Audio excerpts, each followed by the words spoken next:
¿Una vez has escuchado a algún amigo o conocido decir que primero tiene que cambiar su manera de ser, que cambiar sus malos hábitos para después entregarse a Dios? ¿Te has preguntado por qué el mundo tiene esta errónea creencia de que primero tienen que cambiar lo que ellos tienen en su corazón, esos malos hábitos, los vicios, el pecado en sí, para luego acercarse a Dios?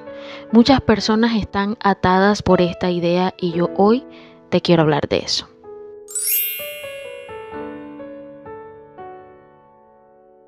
He escuchado a muchas personas poner esta excusa para evitar el llamado de Dios a sus vidas, creyendo que la iglesia es un lugar de gente perfecta donde nos reunimos todos una vez a la semana a cantar de cuán perfectos somos. Eso se lo saqué a una prédica de Dante Gebel.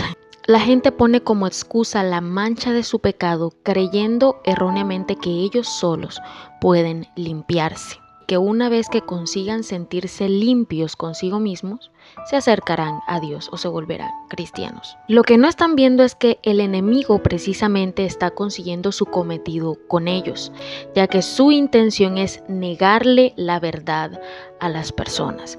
¿Cuál verdad? El enemigo te ofrece la fornicación, te ofrece el adulterio, diferentes adicciones, te ofrece la avaricia, borracheras, etcétera, etcétera. Y luego de hundirte hasta el fondo en el pecado, te pone pensamientos que te hacen creer que eres una basura, que no saldrás del pecado, que Dios jamás te va a perdonar. Y esto lo único que hace es sumirte más en la idea errónea de que primero tienes que cambiar para luego acercarte a Dios. Pero en Dios las cosas no funcionan así. Quiero que vayas conmigo al libro de Mateo capítulo 9, versículo 9 al 13. Dice: pasando Jesús de allí, vio a un hombre llamado Mateo que estaba sentado al banco de los tributos públicos y le dijo: sígueme. Y se levantó y le siguió. Y aconteció que estando él sentado a la mesa en la casa, he aquí que muchos publicanos y pecadores que habían venido se sentaron juntamente a la mesa con Jesús y sus discípulos. Y cuando vieron esto, los fariseos dijeron a los discípulos: ¿por qué come vuestro maestro con los publicanos y pecadores? Al oír esto, Jesús les dijo: los sanos no tienen necesidad de médico, sino los enfermos. Pues y aprended lo que significa misericordia quiero y no sacrificio, porque no he venido a llamar a justos, sino a pecadores al arrepentimiento. Tenemos aquí la hermosa historia del llamamiento de Mateo y para ponerlos en contexto, Mateo era un publicano, que es una manera muy elegante de decir que era un judío que le cobraba impuestos a otros judíos. El pueblo judío tenía un pésimo concepto de los publicanos. Todos ellos eran tenidos por ladrones, pero Jesús vio en Mateo, que era publicano, algo en él y le dijo: ven y sígueme. Y Mateo se levantó de donde estaba y lo siguió. Después de eso se hizo una gran fiesta, cena en la casa de Mateo. Y dice la Biblia que se sentaron junto con ellos otros publicanos, supongo que colegas de Mateo del trabajo. Y dice la Biblia que se sentaron publicanos y pecadores. ¿Qué clase de pecadores? No lo sabemos. Usted imagínese lo que usted quiera. Los fariseos, que es una forma muy elegante de decir que era gente estudiosa de la ley. ¿De cuál ley? Del Pentateuco, de esto, de la Biblia. Los fariseos se indignaron al ver a Jesús, que hasta ese momento era considerado un maestro de la ley, comiendo con pecadores y con publicanos. Pero Jesús les respondió de una manera preciosa que encontramos en el versículo 12 y 13. Los sanos no tienen necesidad de médico, sino los enfermos. Y dice el versículo 13, porque no he venido a llamar a justos, sino a pecadores, al arrepentimiento. ¿Se han preguntado por qué no se relata en la Biblia a fariseos comiendo y andando con Jesús?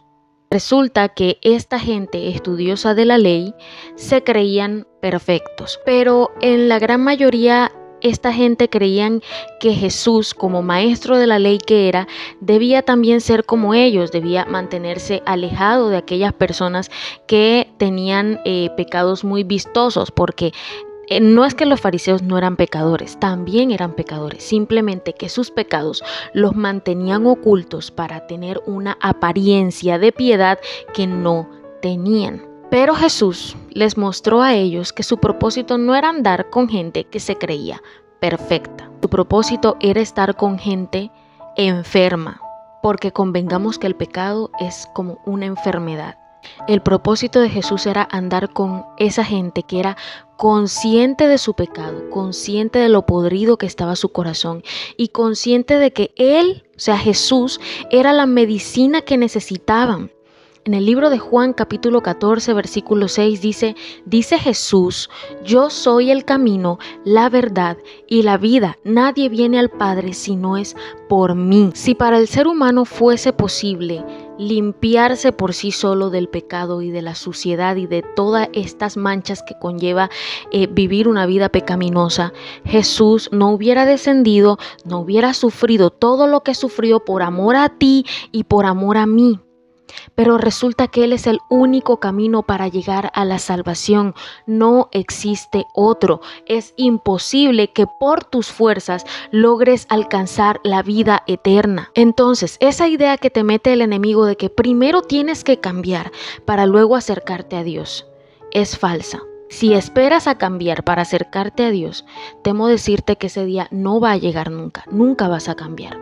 Por tus fuerzas no lo vas a conseguir. ¿Por qué razón? Porque nuestra naturaleza siempre va a tender al pecado. Si a ti te gusta la fiesta, si a ti te gusta la parranda, si a ti te gusta beber, tu naturaleza siempre te va a llevar a eso. Y por tus fuerzas no vas a poder liberarte de esa atadura. Dios lo que espera es que tú seas consciente de tu pecado.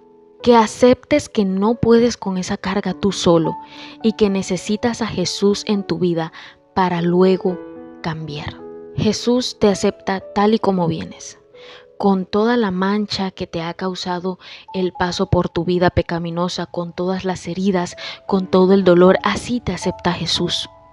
Y tú, cuando tú aceptas a Jesús en tu corazón, también aceptas ser limpiado de todo eso que te causa dolor, de todo el pecado y de todo lo que te lleva a vivir esa vida de desenfreno y esa vida que no lleva a ningún lado. Tendrás una naturaleza nueva y te empezarás a desprender de todas aquellas cosas que te llevan a pecar. No necesitas cambiar para acercarte a Jesús.